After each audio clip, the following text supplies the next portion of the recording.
The phone call came at 7:23 a.m. on a Tuesday morning, exactly 3 weeks before what was supposed to be the happiest day of my life. I was sitting in my modest apartment sipping coffee and reviewing quarterly reports for Phoenix Hospitality Group, my $2.8 billion empire that my family knew nothing about. "Emma, we need to talk." Dad's voice was stern, businesslike. "Come to the house. Now." I knew this wasn't good. Dad only used that tone when he was about to deliver what he considered important family decisions. The kind where everyone else had already been consulted except me. 20 minutes later, I walked into the familiar living room of my childhood home. Mom sat rigid on the leather sofa, her lips pressed into a thin line. Dad stood by the fireplace like he was addressing a board meeting. My younger sister Jessica lounged in the armchair, scrolling through her phone with that smirk she'd perfected since high school. "Sit down, Emma," Dad commanded, not looking at me. I remained standing. "What's this about?"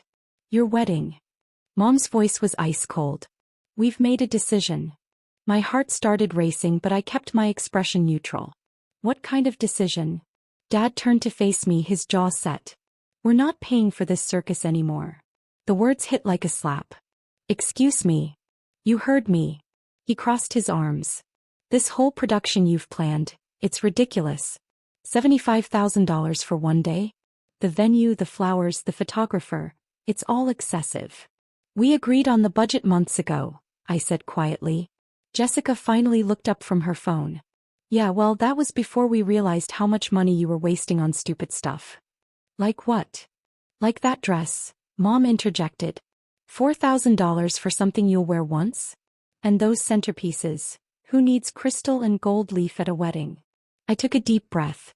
"I've been planning this for 8 months. Marcus and I." "Marcus," Dad interrupted with a sneer. "That's another problem. The guy works at a nonprofit. What kind of future is that? No ambition, no real income." "He's a good man." "Good doesn't pay bills," Mom added. "Maybe this is a sign you should reconsider the whole thing." My chest tightened. "You want me to call off my wedding?" "We want you to be realistic," Dad said. "Find someone who can actually afford the lifestyle you seem to expect. Someone with prospects." Jessica snorted. "Yeah, because living in that tiny apartment and driving a 10-year-old Honda really screams high expectations." The room fell silent. I looked at each of their faces. Dad's stern disapproval, Mom's cold judgment, Jessica's amused contempt. These people had raised me, supposedly loved me, and now they were dismantling the most important day of my life like it was a failed business venture. "So what exactly are you saying?" I asked. Dad walked to his desk and pulled out a folder. "I've already called the venue. Cancelled everything. The deposits are forfeited, but at least we're not throwing away the full amount." My stomach dropped. "You cancelled my wedding venue?" "Our name was on the contracts," Mom said matter-of-factly.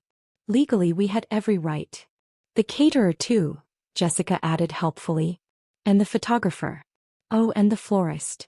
I stared at them in disbelief. "You cancelled my entire wedding without telling me?" "We're telling you now," Dad said. "Consider it a favor. You'll thank us later when you find someone more suitable." "Someone who can afford you," Mom repeated. The room spun slightly. 8 months of planning. The dress I'd fallen in love with. The photographer we'd interviewed 6 different candidates to find. The menu Marcus and I had spent hours perfecting. The flowers that reminded me of my grandmother's garden. All of it, gone. "I can't believe you did this," I whispered. "Believe it," Dad said. "And next time maybe think before you plan something so far beyond your means." I looked at my family one more time. Dad, the successful investment banker who'd built his reputation on calculated risks. Mom, who'd married him for his money and spent 30 years perfecting the art of looking down on people. Jessica, who'd never worked a day in her life but somehow felt qualified to judge everyone else's choices. "Understood," I said simply. The word hung in the air. They'd expected tears, arguments, pleading. Instead I gave them nothing. "Good," Dad said, clearly pleased with himself. "Now you can focus on finding someone more appropriate. Someone who won't embarrass the family," Mom added. I nodded and walked toward the door. "Emma," Jessica called out. "Don't be dramatic about this. It's for your own good." I paused with my hand on the doorknob. "I'm not being dramatic. I'm being practical." And I left. The drive back to my apartment was surreal. 23 years old, MBA from Northwestern, secretly running a hospitality empire worth $2.8 billion. And my parents had just canceled my wedding because they thought I couldn't afford it. The irony was breathtaking. I'd built Phoenix Hospitality Group from nothing, starting with a single property I'd purchased at 19 with money I'd made developing apps in college. 4 years later, I owned 17 luxury venues across 3 states, including the Grandmont Estate, the exact venue where my wedding was supposed to take place. My parents had no idea their daughter owned the most exclusive wedding venue in the city. They thought I was just another struggling graduate living paycheck to paycheck. I'd let them think that. It was easier than explaining how I turned a coding hobby into a tech company, sold it for $12 million, and immediately invested everything into real estate. Easier than describing the 18-hour days I'd worked to build something from scratch while they assumed I was just figuring things out. But now they'd crossed a line. I pulled into my apartment complex and sat in my car for a moment, thinking. My phone buzzed with a text from Marcus. Hey babe, just confirmed final headcount with the caterer. 127 guests. Can't wait to marry you in 3 weeks. Red heart. My heart broke a little. Marcus had no idea what had just happened. He was probably at his office right now, excited about our future, completely unaware that my family had just blown up our wedding. I needed to call him, but first I had a few other calls to make. I dialed my assistant's number. Sarah, it's Emma. I need you to pull the Grandmont contracts immediately. The Grandmont Estate? Your wedding venue. Yes. And I need you to review the cancellation policies we have in place for deposits. There was a pause. Emma, is everything okay? Everything's fine. I just need to understand our options for unusual circumstances. Of course. I'll have everything ready in an hour. Thank you. My next call was to my head of legal. David, it's Emma. Hypothetical question. If someone canceled a booking at one of our venues using forged authorization, what would our legal recourse be? Well, that would be fraud. We'd be looking at potential criminal charges, plus civil damages. Why? Just curious about our protections. Can you send me the specific statutes? Absolutely. I mean, you sound stressed. Is Phoenix Hospitality facing some kind of legal challenge? Nothing like that. Just being thorough. After I hung up, I sat in my car and allowed myself exactly 60 seconds to feel the full weight of what had happened. The betrayal, the humiliation, the casual cruelty of people who were supposed to love me unconditionally. Then I got out of the car and went upstairs to plan my response. The next morning I was reviewing property reports when my phone rang. Unknown number. Hello. Emma. Emma, what the hell is going on? It was Dad and he was screaming. Good morning to you too, I said calmly. The venue just called me. They're saying they can't refund our deposits because the owner, personally canceled our refund. They're saying you canceled it. I took a sip of my coffee. That's interesting. Interesting? Emma, this is $7,500 we're talking about. They're saying the owner specifically requested that the Martinez family receive no refund under any circumstances. Don't me. What did you do? Did you call them and complain? Did you cause some kind of scene? I didn't cause any scene, Dad. Then why are they saying this? The venue manager kept talking about direct orders from ownership and non-negotiable policies and, Emma, what the hell did you tell them? I leaned back in my chair. Through my office window, I could see the Grandmont Estate in the distance, its elegant grounds sprawling across 40 acres of pristine lakefront property. I didn't tell them anything they didn't already know, I said. That's not an answer. Emma, you need to fix this right now. Call them back and straighten this out. I don't think I can do that. What do you mean you can't? The owner's decision is final. There was a long pause. Emma, how do you know what the owner decided? Lucky guess. This isn't funny. We need that money back. Do you have any idea how much $7,500 is? I almost laughed. Dad was having a breakdown over $7,500 while sitting 3 miles away from my corporate headquarters, where I'd signed a $340 million acquisition deal just last week. It's probably not that much money to the owner, I said. I imagine they make that in about 6 minutes. Emma, what are you talking about? How could you possibly know? His voice cut off abruptly. Dad? You still there? Emma. His voice had changed. Quieter now, uncertain. Emma, what's the name of the company that owns the Grandmont estate? Why do you ask? Just tell me. Phoenix Hospitality Group. Silence. Dad. Emma. Emma, what's your last name? Legally, it's still Martinez. But professionally, I go by Emma Phoenix. The phone was so quiet I thought he'd hung up. Dad, are you Emma Phoenix? You're Emma Phoenix. That's right. The Emma Phoenix? The one who built. Oh my God. Oh my God. I heard him calling to Mom in the background. Margaret. Margaret, get in here right now. What's wrong, Richard? Mom's voice was distant but audible. Emma's Emma Phoenix. What are you talking about? Emma Phoenix. The businesswoman. The one who bought the Riverside Mall. The one who owns half the venues in the city. That's our Emma. I heard Mom gasp. Emma. Dad's voice was back, shaky now. Emma, sweetheart, there's been a misunderstanding. Has there? Yes. A huge misunderstanding. We had no idea you were so successful. Why didn't you tell us? You never asked. But Emma, we assumed. You assumed I was a failure. Not a failure. Just struggling. Like most people your age. Most people my age don't own $2.8 billion in real estate assets. I heard something crash in the background. Probably Mom fainting. Emma, listen to me very carefully. Dad's voice had shifted into his business mode. We can fix this. We can call the venue back and... The venue you already cancelled? Yes, we can uncancel it. We can reinstate everything. The whole wedding. With what money? What do you mean? Well, you said you couldn't afford it. That it was beyond your means. That I needed to find someone who could afford me. Emma, that was before we knew. Before you knew I could pay for it myself? Yes. Exactly. I stood up and walked to my window. Down below, I could see the Grandmont Estates event coordinator setting up for a corporate retreat. My corporate retreat. Dad, let me ask you something. If I were still just regular Emma, living in my apartment and driving my old Honda, would you have reconsidered? Pause. Would you have called me this morning and said, you know what, Emma? We were wrong. We love you and want you to be happy regardless of money? Longer pause. Emma. Would you have apologized for humiliating me in front of Mom and Jessica? For canceling the most important day of my life without even discussing it with me first?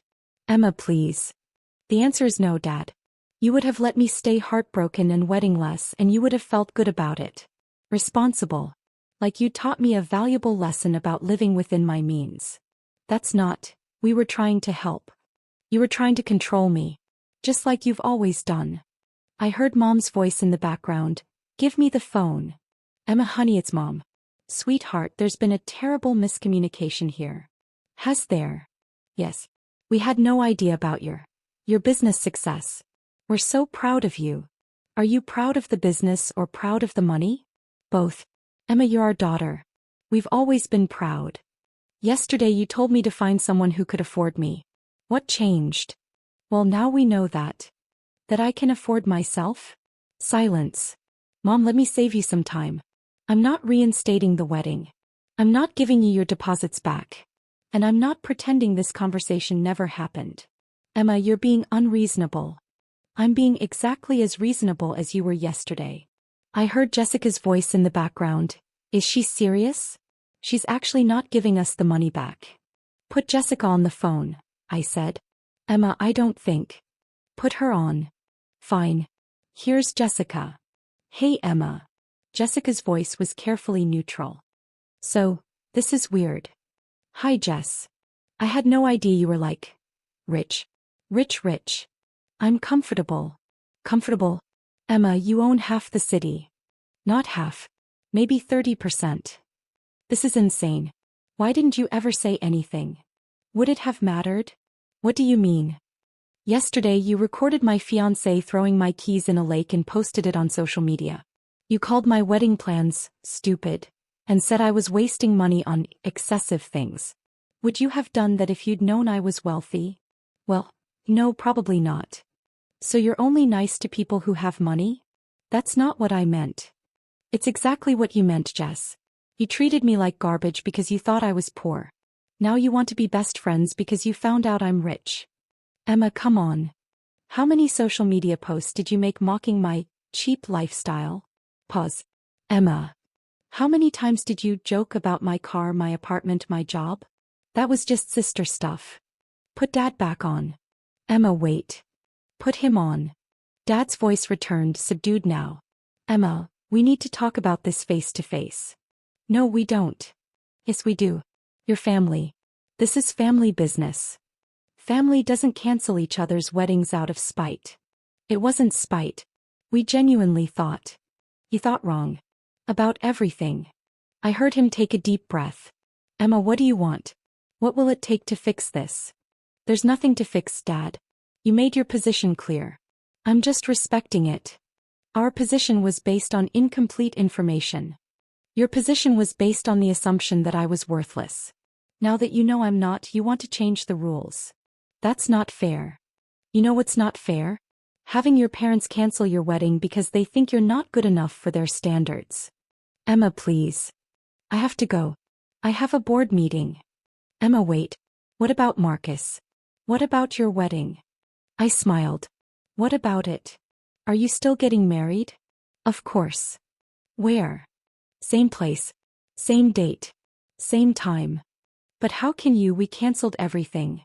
You canceled the booking that was in your name. You never had any authority over the booking in mine. Silence. There are 2 contracts for the Grandmont estate on September 15th, I explained. The one you signed as the paying party and the one I signed as the property owner. You canceled yours. Mine is still active. You mean? I mean my wedding is happening exactly as planned. The only difference is that you're not invited. Emma. And neither is Mom. Or Jessica. You can't uninvite your family from your wedding. Watch me. I hung up. My phone immediately started ringing again. I turned it off. An hour later, Sarah knocked on my office door. Emma, there are some people here to see you. They say they're your family. I looked up from my laptop. Tell security to escort them off the property. Are you sure? Positive. 20 minutes after that, my personal phone buzzed with a text from Marcus. Babe, your dad just called me. He's very upset. He says there's been some kind of family emergency about the wedding. Should I be worried? I called him immediately. Marcus, hi. Emma, what's going on?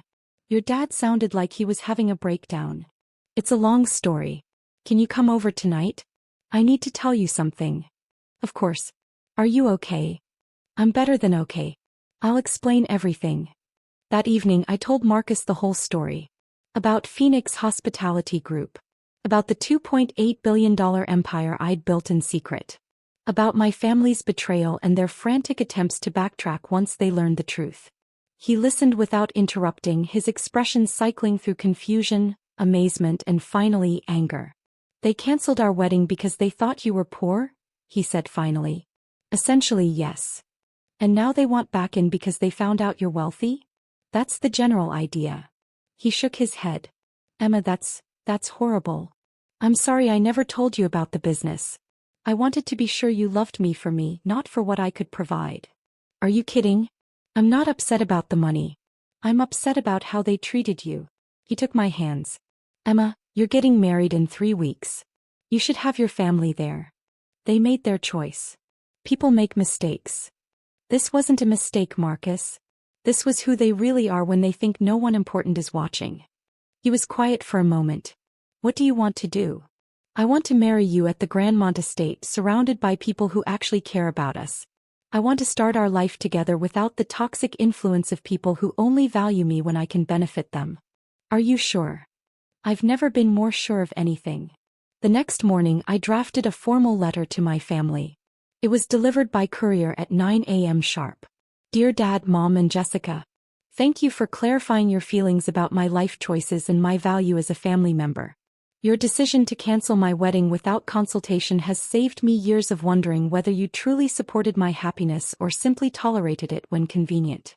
Please consider this my formal notice that you are no longer invited to participate in my wedding or any future life events. This decision is final and non-negotiable. For the record, I built Phoenix Hospitality Group from nothing while living in that tiny apartment you all mocked. I worked 18-hour days for 4 years to create something meaningful while you assumed I was simply failing to meet your standards. The fact that you now want to celebrate my success, after trying to sabotage my happiness, tells me everything I need to know about your character. Marcus and I will be married as planned on September 15th. We will build our life together surrounded by people who value integrity over wealth and love over status. I wish you well in your future endeavors. Sincerely, Emma Phoenix, CEO, Phoenix Hospitality Group. The wedding was perfect. Marcus and I exchanged vows on the terrace overlooking the lake, surrounded by 127 people who genuinely cared about our future. My college roommate Sarah served as maid of honor. Marcus's brother Jake was his best man. The flowers were exactly what I'd dreamed of, white roses and baby's breath that reminded me of my grandmother's garden. During the reception, as I danced with my new husband under lights strung between ancient oak trees, I felt something I hadn't experienced in years around my family: pure, uncomplicated joy. My phone, tucked away in the bridal suite, had 47 missed calls and 23 voicemails from various family members. I deleted them all without listening. 6 months later, I received a formal apology letter from Dad. It was 3 pages long and mentioned my impressive business acumen 14 times. He requested a meeting to discuss our family's future relationship. I sent back a single sentence: some bridges once burned cannot be rebuilt. A year after that, Jessica reached out through LinkedIn, asking if Phoenix Hospitality Group had any entry-level marketing positions available. The message included a lengthy explanation about how much she'd grown as a person, and how sorry she was for not recognizing my incredible achievements sooner. I forwarded her resume to our HR department with a note: please file under "Do Not Hire." Today Marcus and I live in a beautiful home overlooking the lake, about 10 minutes from the Grandmont estate. We host dinner parties for friends who knew us when we were just a nonprofit worker and a girl with a laptop, building dreams in a tiny apartment. Sometimes I'll drive past my parents' house on the way to a business meeting. Their cars are older now, their lawn less perfectly maintained. I've heard through mutual acquaintances that Dad's investment firm has struggled since the market downturn. Mom has started working part-time at a boutique. I feel no satisfaction in their struggles, but I feel no guilt about their absence from my life either. They taught me an invaluable lesson about unconditional love. It's only unconditional if it doesn't depend on your bank account, your career success, or your ability to meet someone else's definition of worth. My wedding was exactly the circus they said it was: a beautiful, joyful celebration of 2 people who chose each other without conditions. And I paid for every penny of it myself.